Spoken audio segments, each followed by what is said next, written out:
배달교회 성도 여러분, 오늘은 제가 출타 중이기 때문에 미리 녹화된 영상을 통해서 예배를 드리게 됩니다. 하지만 비록 우리가 어떤 상황이나 여건이 있다 할지라도 예배를 드리려는 그 마음이 중요한 것입니다. 경건하게 우리가 또한 예배를 드리도록 하겠습니다. 지난주에는 우리 성도들이 그 하나님의 성품에 참여하는 자가 되어야 한다라고 제가 말씀을 드렸습니다. 오늘은 이러한 그 신의 성품에 참여한 그 성도들이 맺어야 하는 그 미덕의 열매에 대해서 말씀을 하고 있습니다. 여러 가지가 나열되고 있는데요. 우리 성도들이 왜 그런 열매를 맺어야 하는지, 그리고 또한 왜 필요한지에 대해서 말씀을 해주고 있습니다. 그 농사를 짓는 농부는요, 결실을 바라지 않으면서 식물을 심지는 않습니다. 결실이 있는 아주 풍성한 수확을 위해서 농사를 짓는 것입니다. 하나님께서도 마찬가지입니다. 우리 성도를 부르신 목적은 단지 그 하나님만 알라라라고 우리를 부르신 것은 결코 아니라라는 사실입니다. 우리들로 하여금 그 하나님의 성품, 그 신의 성품을 닮아서 성령의 열매를 맺는 삶을 살아갈 것을 원하고 계시는 것이지요. 이것이 신의 성품에 참여하는 바른 길이기 때문이라는 것입니다. 마태복음 21장 18절 이하를 보시게 되면 주님께서는 그 열매 없는 무화과 나무를 마르게 하신 사건이 기록이 되고 있습니다. 근데 사실 그 성경 바로 앞을 보시게 되면은 주님은 성전 정화 사건을 다루시고 이제 베다니로 가시는 길에 그 열매 없는 무화과 나무를 질책하신 그 사건입니다.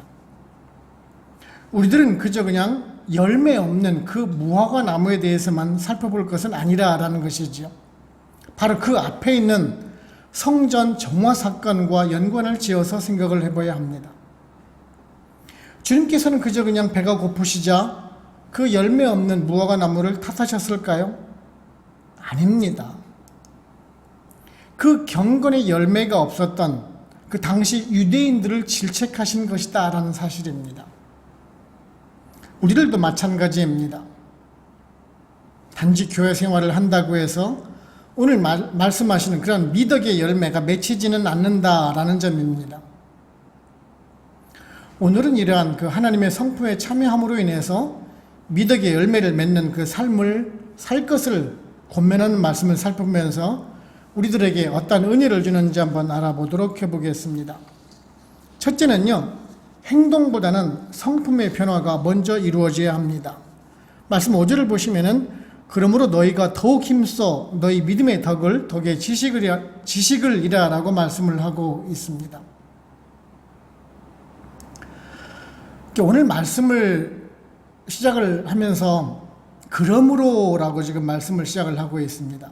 이 말씀을 우리가 앞서서 지난주에 살펴보았던 그 4절에서 살펴본 대로 하나님의 성품에 참여한 자에 대해서 말씀하고 있는 그 내용의 조건과 원인에 대해서 지금 말씀하고 있는 것을 보게 됩니다. 즉, 그 하나님의 성품에 참여하기 위해서는 다음과 같은 그 마음을 가지고 있어야 한다라는 것입니다. 그것이 이제 5절부터 7절까지 기록을 하고 있지요. 그렇다면은 5절에서 7절까지 말씀하고 있는 것을 보게 되면은 그것은 다름 아니라 그 우리들의 성품이 아니라 하나님의 성품에 해당된다는 것을 볼 수가 있을 것입니다. 어떤 분들은 신앙생활을 하시면서 예수 그리스도를 믿기만 하면은 바로 자신의 그 죄된 습성이 없어지고 선을 행하고 예수 그리스도의 향기가 나는 아주 거룩한 성도로 바뀌는 줄을 아시는 분도 계십니다. 근데 실상은 그렇지가 않지요. 성도라 하면서 정말 나쁜 일들을 도맡아서 하고 오히려 믿지 아니하는 사람들보다 더 못한 일을 하는 그런 사람들을 보곤 합니다. 우리가 그럴 때마다 정말 말할 수 없는 실망감, 회의감마저 들기도 합니다. 우리 인간이 깊숙이 자리 잡은 그러한 죄의 습성은 쉽게 빠져나가는 것이 결코 아니라라는 것이지요. 아주 조금씩 그 경건의 훈련을 통해서 거룩한 모습으로 이루어 나가는 것입니다. 이때 요구되는 것이 바로 곧 이 믿음이라는 것입니다. 내 자의적인 생각으로 내가 하고자 하는 마음으로 이겨낼 수는 있지만 그렇게 쉽지만은 않은 것입니다. 나의 죄를 인식하고 그 죄를 위해서 죽으신 예수 그리스도를 그 믿는 믿음이 있을 때 그 믿음을 가지고 조금씩 나아갈 수가 있는 것입니다. 그런데요, 이런 믿음은 나뿐 아니라 다른 이웃에게도 그 영향을 준다라는 사실입니다. 오늘 베드로 사도가 믿음의 덕을 이라라고 말씀하고 있는 것이 바로 곧 이것입니다. 예수 그리스도를 향한 믿음을 가지고 있다라면 분명 다른 사람들에게 그것이 선으로 나타날 수밖에 없습니다. 안 그렇습니까? 나에게 선을 베풀지는 않습니다. 이웃에 대한 그 선한 행동으로 나올 수밖에 없다라는 사실입니다. 즉, 믿음을 통해서 다른 이웃을 향한 그 선한 행동, 즉 그것이 덕으로 나타난다라는 사실입니다. 그러나 이러한 덕은 또한 지식에 의해서 균형이 잡혀지게 됩니다. 무작정 덕을 행하라라는 것이 아닙니다. 바른 지식을 통해서 그 덕이 전파되어야 한다라는 말씀이지요. 이번 코로나 사태를 겪으면서 제가 겪은 일입니다. 참 코로나가 시작이 되고 나서 얼마나 많은 사람들 속에서 그런 유언비어가 도르는지 여러분들 아시지요? 제가 파라과이에서 사역을 하고 있을 때 어떤 선교사님, 어떤 목사님은 그 말라리아 약, 그 클로리킨이라는 그러한 약이 코로나를 예방해 준다고 하면서요, 그것을 약국에서 엄청나게 사서 성도들에게 나눠주면서 그걸 매일 먹으라고 했습니다. 그러면은 결코 코로나에 걸리지 않을 것이다 라고 말입니다. 그런데요, 정작 그 본인이 코로나에 걸려서 사경을 헤맨 적이 있습니다. 그 믿음이 선이 되었지만은 지식이 뒷받침되지 못했던 것입니다. 이런 지식이 없는 선은요, 무모하고 아무런 쓸모가 없게 되는 것입니다. 하나님께서는 우리들에게 그런 헌신적인 행동이나 열심을 말씀하시기 전에 우리들에게 먼저 하나님의 그 성품을 닮아가라 라고 말씀해주고 계십니다. 이것을 위해서 믿음이라는 것이 주어진 것입니다. 즉 우리들의 그 믿음 위에 덕을 쌓고 다시 그 위에 지식을 쌓아가야 한다라는 그런 말씀을 하고 있는 것입니다. 이런 인격은 우리들 하루아침에 이루어지는 것이 결코 아닙니다. 하늘에서 뚝 떨어지는 것이 아니라라는 것이죠. 매일매일 기도해 가면서 말씀을 묵상해 가면서 하나님의 성품을 닮아가는 것입니다. 그런 끊임없는 과정을 통해서 조금씩 이루어가는 것입니다. 그래서 그것을 우리가 성화라고 부르는 것이죠. 성스럽게 변해가는 것입니다. 우리 베델교회 성도님들은요, 올 한 해 이 하나님의 말씀과 기도를 통해서 주님과 깊은 교제를 통해서 하나님의 성품에 참여하심으로 인해서 하나님의 마음을 닮아가실 수 있는 여러분들 되시기를 바랍니다. 둘째는요, 우리 성도의 삶은 인내하는 삶이다라는 것입니다. 오늘 말씀 6, 7절을 보시면은 지식의 절제를, 절제의 인내를, 인내의 경건을, 경건의 형제 우애를, 형제 우애의 사랑을 더하라 라고 말씀을 하고 있습니다. 앞서서 그 믿음의 덕의 지식을 쌓으라 라고 권면을 하였죠. 근데 다시 이제 그 지식에다가 절제를 쌓고 그 절제의 인내를, 인내의 경건을, 그 경건의 형제 우애를, 형제 우애의 사랑을 더하라 라고 지금 권면을 하고 있습니다. 사실 우리들이 가지고 있는 그 지식은 한계가 있습니다. 살아가다 보면은요, 그 많은 지식이 다 필요하지는 않습니다. 사실 다 알 필요조차도 없기도 합니다. 그래서 요구되는 것이 절제입니다. 조금 전에도 말씀을 드렸듯이 내가 알고 있다고 생각하는 그 잘못된 지식이 이웃을 잘못된 길로 이끌어갈 수가 있거든요. 그래서 절제가 필요한 것입니다. 의사도 아니면서도 의사가 그렇게 말했다더라 하는 그런 무책임한 말로 인해서 잘못된 정보를 줄 수가 있기 때문에 그렇습니다. 그리고 이제 그러한 절제에다가 다시 그 인내를 요구를 하게 됩니다. 왜 그렇습니까? 우리들은 살아가면서 이해할 수 없는 그런 상황에 직면할 때가 정말 많이 있습니다. 정말 이유 없이 까닭 없이 그 당해야 하는 그 고난이 있을 수가 있다는 것이죠. 또한 세상은 공정하지 못하고 온갖 부조리가 판을 치고 있는 그런 세상 속에서 살아가야 합니다. 그런 가운데 우리가 성도로 살아간다는 것이 결코 쉽지만은 않습니다. 이럴 때 우리들은 항변하고 억울함을 토로하곤 하죠. 하나님, 나에게 왜 이러한 힘든 일을 주십니까? 왜 나에게 이러한 고통과 고난을 나에게 왜 주십니까? 다른 사람들은 잘 먹고 잘 살고 있지 않습니까? 라고 하나님께 따져 묻곤 하곤 합니다. 여러분, 지난 작년 추수감사절 때 우리가 하박국서를 살펴본 것 기억하시죠? 하박국은 그 멸망의 길로 가고 있는 그 나라와 백성을 구원해달라고 하나님께 기도를 합니다. 하지만 하나님께서는 오히려 다른 나라 그 바벨론을 통해서 더 파멸의 길로 몰아갈 것이다 라고 말씀을 합니다. 이제 아수르보다 더 강한 나라로 인해서 너희들은 멸망할 것이다 라고 말씀을 합니다. 그러면서 하시는 말씀이 하박국서 2장 4절에서 의인은 믿음으로 말미암아 살리라 라고 말씀해 주십니다. 아무것도 없는 상황 속에서도 이해하지도 못하고 납득하지도 못하는 상황 속에서도 여호와 하나님으로 인해서 즐거워한다라고 하박국은 고백을 하고 있습니다. 하나님께서는 바로 우리들에게 그 인내를 가르쳐주고 계시는 것입니다. 지난 2년 반 동안 우리는 정말 힘든 시간을 보냈습니다. 국경도 막히고요. 정말 답답한 마스크를 쓰고 다니면서 암울한 시기를 보내야만 했었습니다. 물론 지금도 좋은 상황은 아닙니다. 중국도 아직 계속 코로나가 성행을 하고 있고요. 아주 조금씩은 나아지고 있지만 아직도 물가와 환율은 계속 오르고 있고요. 경제는 불안하고 정치 상황 또한 좋지 못한 것이 사실입니다. 이곳 나이지리아 치안 상황 결코 좋은 것은 아닙니다. 하지만 하나님께서 왜 코로나라는 것을 우리들에게 주셨을까요? 사실 우리들에게 그 인내라는 것이 없었던 것이 사실입니다.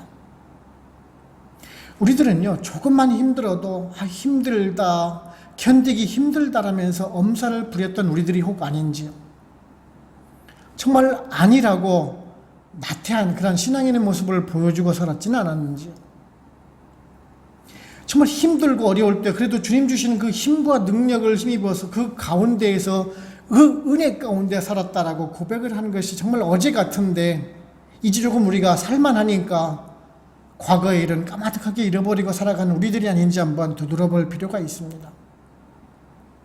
교회에 와서 예배를 드리면서 정말 하나님 주시는 그 말씀을 사모해가면서 우리가 모이기에 힘쓰고 우리 성도들과 같이 친교를 나누면서 주님의 그 자녀로 살아가는 것이 즐겁고 우리가 전도해가면서 정말 기도해가고 교회 안에 있을 때 그렇게 좋았던 때가 정말 어제 같았는데 이제는 우리가 주일 하루 교회에서 예배드림으로 나는 그 성도의 의무를 다했다라고 생각하는 그런 아니라는 생각을 하는 우리가 아닌지 한번 되돌아볼 때라는 것입니다.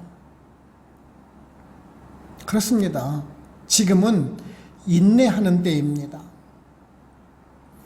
하나님께서 지금 우리들을 향해서 질책하고 계시다는 것을 깨닫고 인내로 기다리면서 다시 그 하나님께로 돌아갈 시기라는 것입니다. 이제 우리가 새로운 2023년이 시작이 되었습니다. 분명 올 한 해는 작년보다는 좀 더 좋아질 것 같습니다. 하지만 이럴 때 우리들의 신앙은 더욱더 견고해져야 합니다. 지금까지 인내오신 것처럼 더욱더 참고 견디심으로 끝내는 주님 주시는 그 복을 받아 누리실 수 있는 여러분들 되시기를 바랍니다. 세 번째, 우리 성도는요, 넓게 멀리 보는 그런 영혼의 눈을 가지고 있어야 합니다. 9절을 보시면은 이런 것이 없는 자는 맹인이라 멀리 보지 못하고 그의 옛 죄가 깨끗하게 된 것을 잊었느니라 라고 말씀하고 있습니다. 5절부터 7절까지는 그 덕의 열매에 대해서 말씀을 하였죠. 그리고 이제는 그것이 이제 하나님의 성품이라라고 말씀을 했지요. 그리고 우리들은 그런 하나님의 성품을 닮아가야 한다라고 권면을 하였습니다. 근데 이제 9절에 와서는 이러한 성품을 가지지 못한 사람들을 맹인이라라고 표현을 하고 있습니다. 물론 그 시각 장애인들을 비하하는 말씀은 결코 아닙니다. 성도로서 그러한 덕의 열매가 없다라면은 앞을 제대로 볼 수가 없다라는 그런 말씀을 하고 있는 것이죠. 여러분도 잘 아실 것입니다. 시각 장애를 가지신 분은 멀리 볼 수가 없습니다. 자신이 가지고 있는 그 지팡이까지가 자신의 한계입니다. 더 이상을 앞을 내다볼 수가 없습니다. 바로 어리석은 사람들의 특징이 바로 곧 그러하다라는 것입니다. 바로 앞에 있는 상황만 바라본다라는 것이죠. 그래서 좋으면 기뻐하고 좋지 않은 일이 있으면은 낙담하고 절망하는 것입니다. 같은 상황을 두고 나서도 어린아이와 나이 드신 분들을 보게 되면은 다르다라는 것을 알게 됩니다. 왜 그렇습니까? 어른들은요, 인생이 세옹지마와 같다라는 것을 알기 때문에 그렇습니다. 비록 지금은 나쁠지 몰라도 그것이 지속되지 않는다라는 것을 알기 때문에 그렇습니다. 즉 그것은 조금 더 멀리 볼 수 있기 때문에 그렇습니다. 여러분들 그 바둑 아시죠? 바둑. 그 바둑 기사를 보게 되면은요, 그 바둑 기사가 바둑에서 이기는 방법이 무엇이라고 생각을 하십니까? 절묘한 수용? 아닙니다. 그것은요, 상대방의 수보다 내가 좀 더 앞을 내다볼 수 있기 때문에 이길 수가 있는 것입니다. 상대방 수선이 어떻게 둘 것인가를 내가 예측을 하고 있고, 그 다음에 내가 대처할 것은 어떻게 할 것인지를 예측해 가면서 최선의 방법을 선택해 나가는 것이 바로 그 바둑의 수입니다. 이것이 바둑을 잘 두는 방법이지요. 오늘 말씀하고 있는 것도 바로 곧 마찬가지입니다. 우리가 열매를 맺지 못하는 삶을 살고 있기 때문에 지혜롭지 못하다는 것을 지금 말씀해 주고 있는 것입니다. 코로나로 인해서 전 세계에 있는 많은 사람들이 정말 힘든 시간을 보냈습니다. 그런데 그런 하나님의 계획과 뜻을 모르는 사람은 그저 그냥 인간적인 생각을 통해서 이겨나가 보려고 할 것입니다. 잠깐의 그 순간만 지나가면 될 것이다 라고 생각을 하지요. 그래서 멀리 보는 그런 삶을 살아가지 못하게 됩니다. 여러분, 제2의, 제3의 코로나와 같은 일은 없을까요? 분명히 있을 것입니다. 그렇다고 해서 지금처럼 지나간다라고만 해서 다 해결이 될까요? 아닙니다. 그 근본적인 문제가 해결되지 않았는데 무엇이 해결된 것이겠습니까? 그렇다면 우리 성도님들은 어떻게 살아가야 합니까? 계속적으로 우리가 좀 살펴보고 있는 것이지만은 그 하나님의 주권을 인정하고 살아가는 삶입니다. 전능하신 하나님께서 이끌어 가신 그 과정을 우리가 순종하면서 따라가는 삶이라는 것이죠. 제2의 코로나로 인해서 더 힘들어지면은 다시 무릎 꿇고 기도해 가면서 하나님의 그 긍휼하심을 간구하고 인내하면서 다시 그 하나님 앞으로 나가는 것이 최선의 길이라는 말씀입니다. 이것을 이겨나가게 해주실 것은 하나님밖에 없지 않습니까? 우리들의 염려를 다 주께 맡기고 최선을 다해서 그 선을 베풀면서 살아가라라는 그 말씀 우리가 잊으셨습니까? 쉽게 말씀드리면 우리가 좀 더 넓게 바라보라라는 말씀입니다. 좀 더 멀리 바라보라라는 그런 말씀입니다. 우리들 뒤에서 섭리하고 계신 그 하나님의 뜻과 계획을 바르게 바라볼 수 있다는 것을 지금 말씀해 주고 있는 것입니다. 그 하나님께서 지금 이끌어 가시는 과정을 알면은 우리가 편하지 않습니까? 하나님은 우리 성도들을 그냥 바라만 보고 계시는 분은 결코 아니십니다. 이것을 통해서 교훈을 얻고 하나님의 사람으로 그 선한 행동을 통해서 예수 그리스도의 향기를 드러내는 그 삶을 살아가는 모습을 우리들을 통해서 원하시고 계시다라는 것이에요. 저와 여러분, 그 뒤에 있는 그 십자가를 바라보면서 우리 신앙이 그 넓어지고 멀리 볼 수 있는 여러분들 되시기를 바랍니다. 정말 그래서 지혜롭고 충성된 종으로서 올 한 해를 살아가실 수 있는 저와 여러분들 다 되시기를 바랍니다. 결론적으로 말씀을 드리게 되면은요, 오늘 말씀 10절을 보시게 되면은 그러므로 형제들아 더욱 힘써 너희를 부르심과 택하심을 굳게 하라. 너희가 이것을 행한즉 언제든지 실족하지 아니하리라 하리라 라고 말씀하고 있습니다. 그렇습니다. 주님은 우리를 택하시고 부르셨습니다. 오늘 말씀에 지금 부르심이 먼저 있었다라고 말씀하고 뒤에 택하셨다라고 말씀하고 있기 때문에 부르심이 먼저라고 우리가 생각할 수가 있는데요. 신학적인 의미로 봐서는 택하심이 먼저입니다. 그리고 우리를 부르셨습니다. 근데 사실 그것이 지금 중요한 것은 아니고요. 지금 베드로가 권면하고 있는 말씀은 주님이 우리를 부르셨다라는 사실입니다. 다시 말씀을 드려서 우리가 주님을 찾고 주님을 택했다라는 사실이 결코 아니라라는 사실입니다. 우리들은 내가 선택해서 교회에 나왔다라고 말을 합니다. 내가 주님을 믿고자 결심해서 주님을 믿은 것이야 라고 말을 합니다. 그렇습니까? 아닙니다.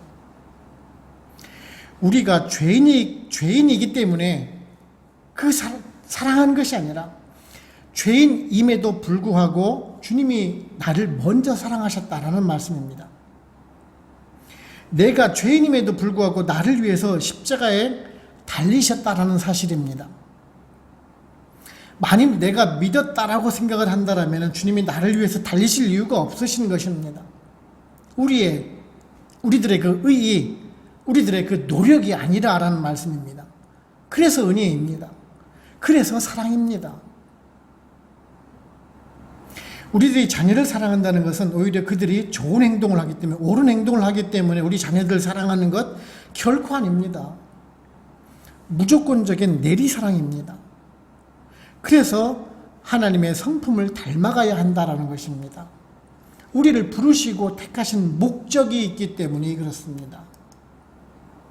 우리 성도된 우리들로 하여금 그런 하나님의 성품을 닮아서 덕의 열매를 맺는 삶을 살아갈 것을 원하시기 때문에 그렇습니다. 열매 맺지 못하는 나무를 정성 들여서 키우지 않는 법은 아니니까요. 사랑하는 성도 여러분, 여러분에게 오늘 말씀하시는 그 열매가 여러분들 있으십니까? 아직은 없어도 괜찮습니다. 지금 바로 곧 열매를 맺는 것은, 그 맺기를 원하는 것은 결코 아니니까 말입니다. 하나님께서는 기다리실 것입니다. 바른 열매를 맺어서 향기나는 삶을 살아갈 것을 기다리고 계시니까 말입니다. 저와 여러분, 올 한 해 누구에게나 허락된 한 해의 시간입니다. 그렇지만은 세상 사람들과 동일하게 무의미하게 허비하는 시간이 아니라 하나님 뜻하시고 원하시는 그런 열매 맺는 생활, 신의 성품에 참여하실 수 있는 귀한 한 해를 만들어 가실 수 있는 저와 여러분들 되시기를 주님의 이름으로 축원을 합니다. 기도하겠습니다. 하나님 아버지 감사합니다. 오늘도 저들에게 말씀을 통해서 교훈해 주시니 감사를 드립니다. 우리들로 하여금 하나님께서 원하시고 뜻하시는 길로 가기를 원하시고 계시는데 우리들은 그냥 무의미하게 보내고 살아가는 우리들이 아닌지 한번 돌아보게 하시니 감사를 드립니다. 오늘 주시는 말씀처럼 내 의지와 뜻이 아니라 하나님이 인도해 주시는 길로 그 하나님의 뜻에 순종하는 삶을 살아감으로 인해서 하나님의 성품에 이르는 우리가 되길 원합니다. 우리가 내 의지로는 할 수 없지만, 내 능력으로는 부족하지만 주님 주시는 그 용기와 힘을 얻어서 예수 그리스도의 제자로 하나님의 제자된 삶을 살아감으로 인해서 이 세상 속에서 빛과 소금의 사명을 잘 감당해 나가는 우리 베를교회 모든 성도님들 다 될 수 있도록 성령님 인도하여 주시옵소서. 오늘도 말씀을 주셔서 저들에게 교훈해 주심에 감사하옵고 예수님의 이름으로 기도드립니다. 아멘. 축도드리겠습니다. 지금은 우리를 구원하시는 예수 그리스도의 은혜와 하나님 아버지의 크고 크신 사랑하심과 성령님의 인도하시고 역사하시고 보호하시고 우리와 같이 교통하심이 베델 한인교회 모든 성도님들과 그들의 가정과 직장 사업체 그리고 선교지와 베델교회 위에 지금으로부터 영원토록 함께 합시기를 간절히 축원하옵나이다. 아멘.